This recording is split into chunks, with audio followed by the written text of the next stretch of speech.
This guy's billionaire rewarded her kindness, but the truth behind it didn't just surprise people, it shocked everyone who thought they knew her story. Lily Brooks stood in a crowded supermarket, her worn-out clothes and empty wallet screaming struggle, but her heart refused to look away from the old man being accused of stealing bread. "Call the police," someone muttered. "Wait," Lily stepped forward, her voice trembling, but her decision was firm. "I'll pay for him." The old man slowly lifted his head, frail, forgotten, invisible to everyone else, but his eyes were sharp, calculating, almost like he was measuring her. She had nothing. He looked like nothing. But something about this moment felt watched. The machine beeped. Approved.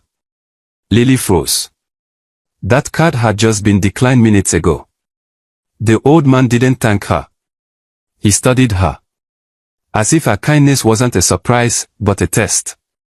Outside, a black luxury car slowed down, then drove off. Lily never saw it. But the man did. And for the first time, he smiled. But why would a disguised billionaire be watching a struggling girl like Lily? What truth was hidden behind her kindness that could shock everyone? And why did it feel like this moment had been planned long before she ever stepped into that store? "Stop. Don't call the police. I'll take the blame." Her voice echoed again, firmer now, as if repeating it made it more real. The security guard hesitated. "Miss, you don't understand." "I do," Lily said quietly. "He needed help." The cashier leaned closer. "Your card didn't work earlier." Lily swallowed. "Try again." It worked. A coincidence, but her fingers trembled as she collected the receipt. Across from her, the old man adjusted his torn sleeve, revealing for a split second a cufflink, polished, expensive, completely out of place. He noticed her noticing. And covered it. Too late. "Why?" he asked again. Lily hesitated this time. A flicker of memory crossed her mind, her mother's voice, gentle but firm, telling her as a child that kindness was not a transaction, it was a decision. She had learnt it from her childhood and had pity on the old man. "I just couldn't walk away," she said softly. The man nodded slowly, as if confirming something already decided. Then he turned and left. Through the glass doors, the reflection of that same black car lingered briefly again. Watching. Waiting. And somehow connected. Lily stepped out of the supermarket with a thin nylon bag in her hand. Just bread. But it had cost her everything. She walked slowly, her mind replaying the moment. Approved. It didn't make sense. Just 10 minutes earlier, she had stood at that same counter, her card rejected in front of everyone. The embarrassment still burned in her chest. Yet somehow, it worked now. "Hey." She turned. The old man stood a few steps behind her. Up close, he didn't smell like the streets. No alcohol. No dirt. Just neutral. "You didn't have to do that," he said. Lily gave a small shrug. "I know." "Then why did you?" She hesitated. A memory surfaced, small, warm, painful. A younger Lily sitting beside her mother in a dim kitchen, watching her divide one loaf of bread into 3 unequal parts. "You always give the bigger piece away," Lily had complained. Her mother smiled. "Because someone else might need it more." Lily saw her mother giving the bread to her neighbor's children whose father just died and had nothing to eat. Back in the present, Lily looked at the man. "Because I've been there," she said simply. He murmured softly. Then his gaze flicked past her. For a split second. Lily followed it. Across the road, a black car idled again. Engine running. Windows tinted. Watching. "Is someone waiting for you?" she asked casually. The man looked back at her, his expression instantly calm again. "No," he said. But it came too quickly. Lily frowned slightly. Another detail clicked. His shoes. Worn, but not cheap. "Take this," she said, handing him the bread. He didn't take it immediately. Instead, he studied her again. Longer this time. Then finally, he accepted it. Thank you, Lily. She froze. I didn't tell you my name. The man smiled faintly. Not everything needs to be said out loud. Then he turned and walked away. Not toward the street, but toward the black car. Lily stood there, her heartbeat rising. Because suddenly, nothing about this felt random anymore. Lily didn't follow him immediately. She told herself she didn't care. But her feet moved anyway. Slow. Careful. Quiet. The old man, no. Mr. Harris, as she heard the cashier call him earlier, walked toward the black car without hesitation. That alone felt wrong. People like him didn't walk like that. They hesitated. Looked around. Kept distance from things they didn't belong to. But he walked like he owned the road. Lily stopped behind a parked bus, peeking through the glass. The car door opened. Not by him. By a man in a suit. Clean. Precise. Professional. Sir, the man said, lowering his head slightly. Sir. Lily's breath caught. Mr. Harris didn't respond immediately. He glanced back. For a split second. His eyes met Lily's. She ducked. Heart racing. When she looked again, he was already inside the car. The door shut. The car drove off. Smooth. Silent. Expensive. Lily stood frozen. Sir. The word echoed in her head. That night, she barely slept. Her tiny apartment felt smaller than ever, peeling paint, a flickering bulb, the hum of a faulty fan. On the small table beside her bed lay an old envelope. One. Untouched. Her name written in her mother's handwriting. She picked it up, then stopped. Not yet. She placed it back. Across the room, her phone buzzed. Unknown number. Lily didn't go to work the next morning. Because she no longer had one. The message came early. We regret to inform you. No explanation. No warning. Just like that, gone. She sat on the edge of her bed, staring at her phone. Why now, she whispered. But deep down, something didn't feel like coincidence. Not after last night. Not after the call. Her landlord knocked an hour later. Sharp. Impatient. Lily, rent is overdue. I just need a little more time, she replied, opening the door slightly. You said that last week. I know, No more time. The door shut harder than necessary. Silence followed. Heavy. Suffocating. Lily leaned back against the wall, closing her eyes. Another memory slipped in. Her uncle's voice years ago, cold and dismissive. There's nothing left, Lily. Your parents had debts. You're lucky I even took you in. She had believed him. Because she was grieving. Because she was young. Because she had no one else. Now, sitting in this empty room, she felt that same helplessness creeping back. Her gaze drifted again to the envelope on the table. Her name. Her mother's handwriting. Untouched for years. Her fingers twitched. But before she could reach for it, her phone buzzed again. Another unknown number.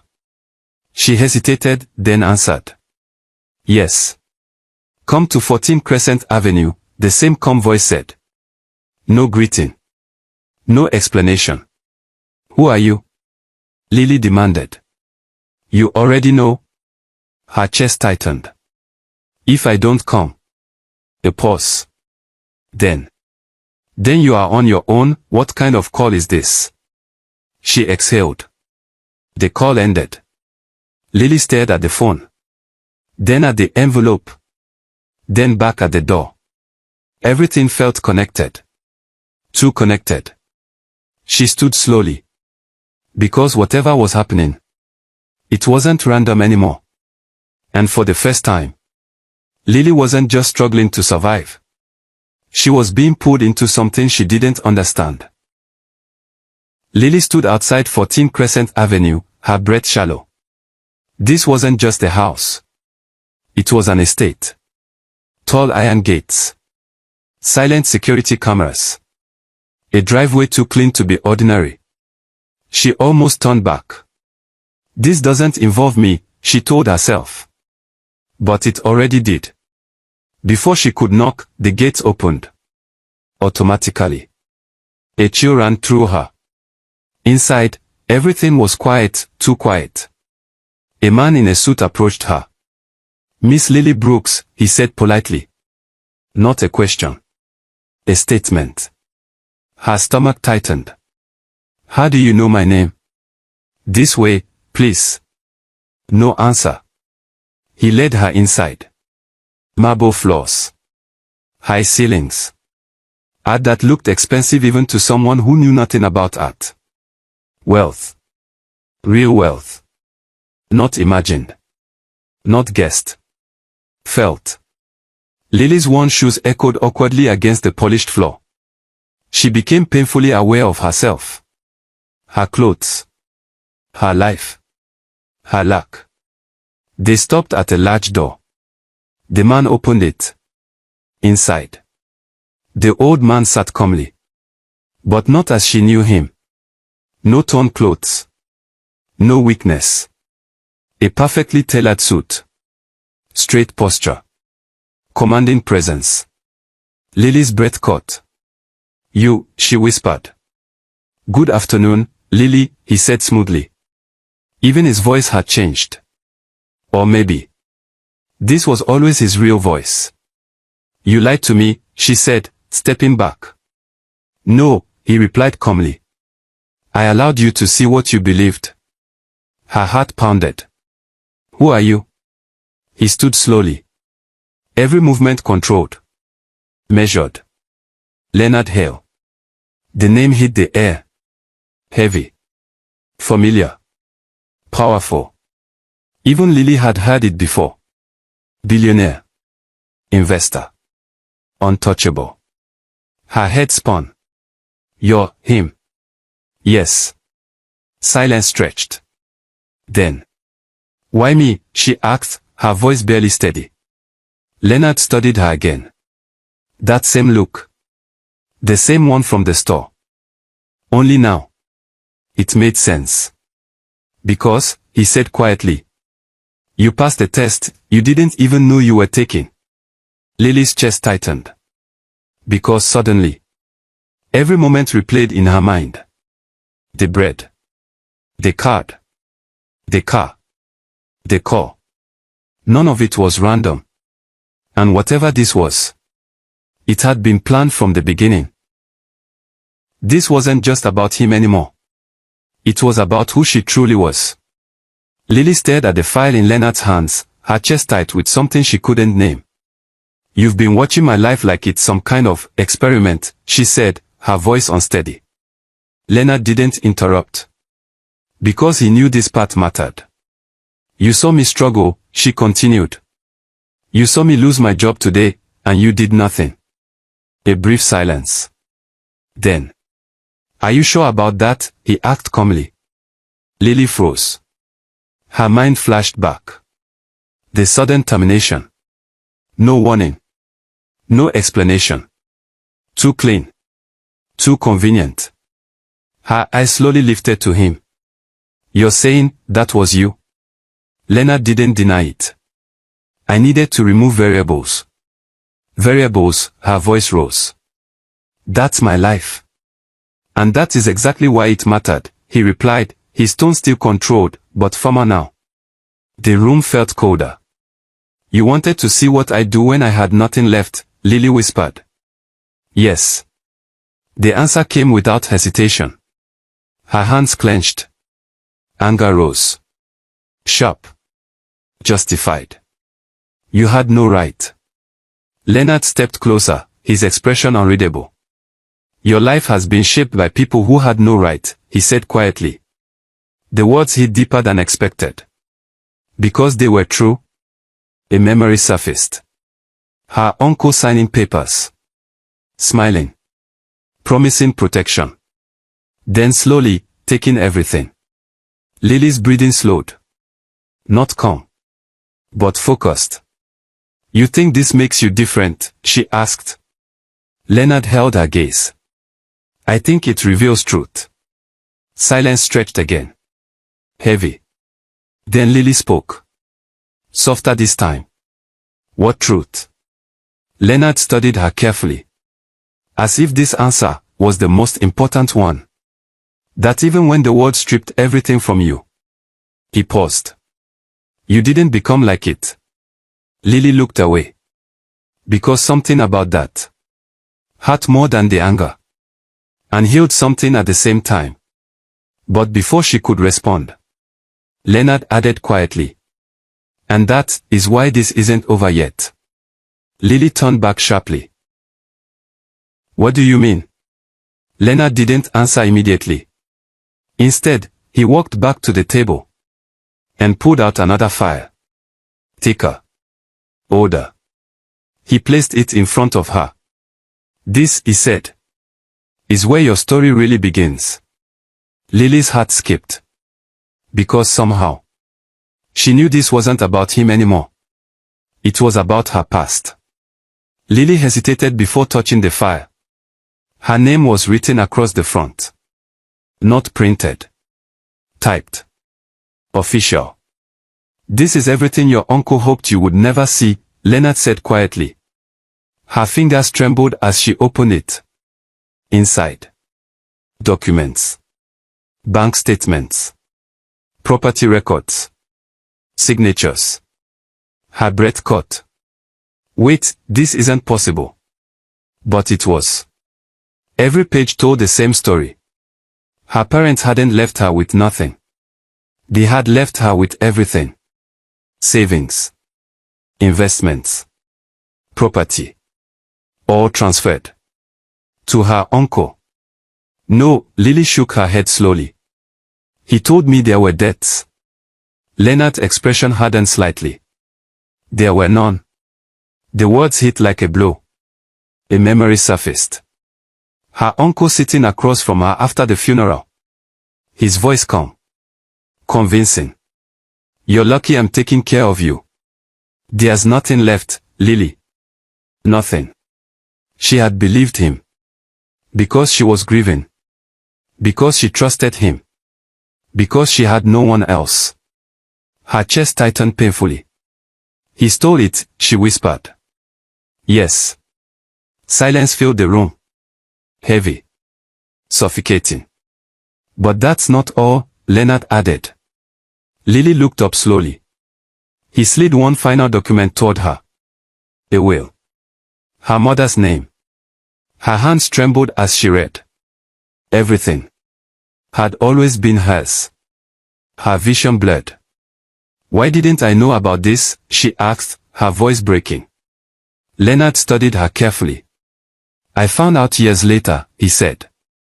By then, the damage was done. Lily's breathing became uneven. All those years of struggle. Of believing she had nothing. Of surviving scraps. When she was never meant to. Her gaze dropped to the table. Then slowly. To the envelope she had carried all this year. Lily's fingers tightened around the one envelope. For years, it had been nothing more than a memory she couldn't face. Now. It felt like the missing piece of everything. Open it, Leonard said quietly. She shook her head instinctively. I can't. Not because she didn't want to. But because she was afraid. Afraid it would confirm everything she had lost. Afraid it would prove she had been living a lie. Leonard didn't move closer. Didn't pressure her. Because this moment had to be hers. A memory surfaced again. Her mother placing the envelope into her hands, her voice weak but certain. When you're ready, Lily, this will help you understand everything. At the time, she hadn't understood. Now. She did. Her hands trembled as she slowly tore it open. Inside. A letter. And a document. She unfolded the letter first. Her mother's handwriting. Soft. Familiar. Final. My dearest Lily, if you're reading this, it means I'm no longer there to protect you. Tears blurred her vision. Everything we worked for is yours. Trust no one blindly, not even family. And remember, what truly defines you is not what you have, but what you choose to give. Lily's breath caught. The words felt alive. Still guiding her. Still protecting her. She looked at the document. It matched everything in Leonard's file. Proof. Ownership. Truth. Her hands dropped slightly. All those years. Gone. Stolen. But not erased. She looked up at Leonard. Why are you helping me? She asked softly. This time. There was no anger. Just truth. Leonard held her gaze. Because your mother once helped me, without knowing who I was. Lily froze. What? Leonard exhaled slowly. That night, years ago. His voice lowered. She saved my life. Silence filled the room, thick and unmoving. Lily stared at him, her heart pounding. You're saying, my mother knew you? Leonard shook his head slowly. No. She didn't know who I was. His eyes drifted slightly, as if pulled back into a memory he never fully left. I collapsed during a private event. Your mother was the attending nurse. Everyone else hesitated, protocols, approvals, status. He paused. But she didn't. Lily's chest tightened. She acted immediately. No questions.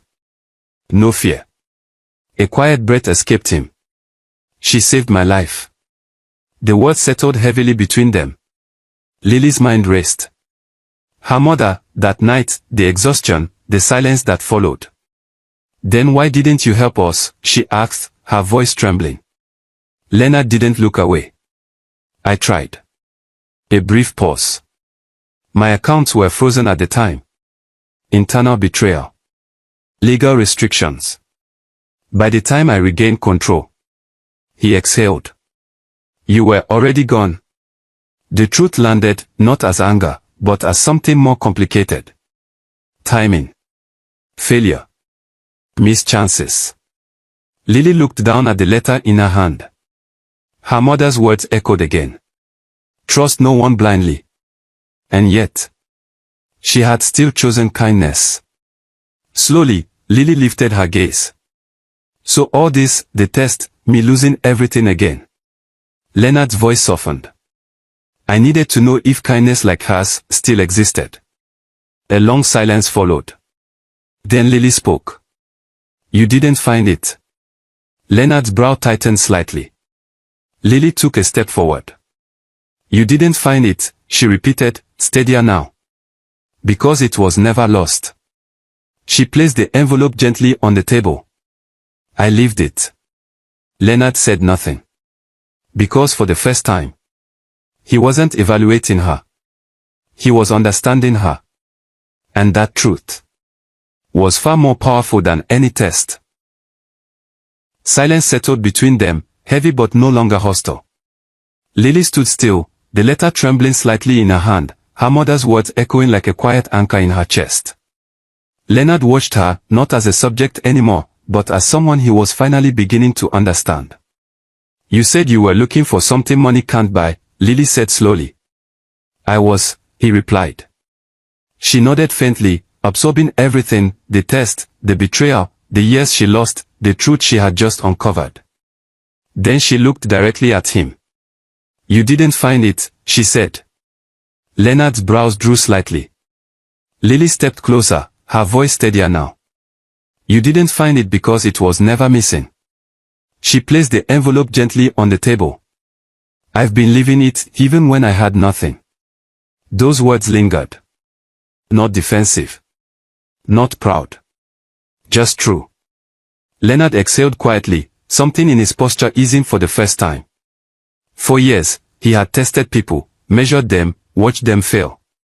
But this? This wasn't performance. This wasn't strategy.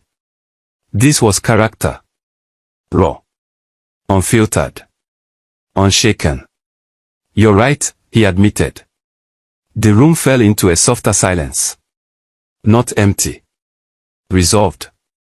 Lily glanced once more at the documents, the life that had been taken from her, and now returned.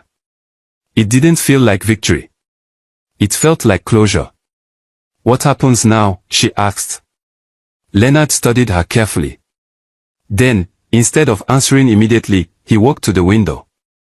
Outside, the same black car waited. Always present. Always watching. Just like before. But now? Nothing about it felt hidden anymore. He turned back to her. That, he said calmly, depends on what you choose to do with the truth.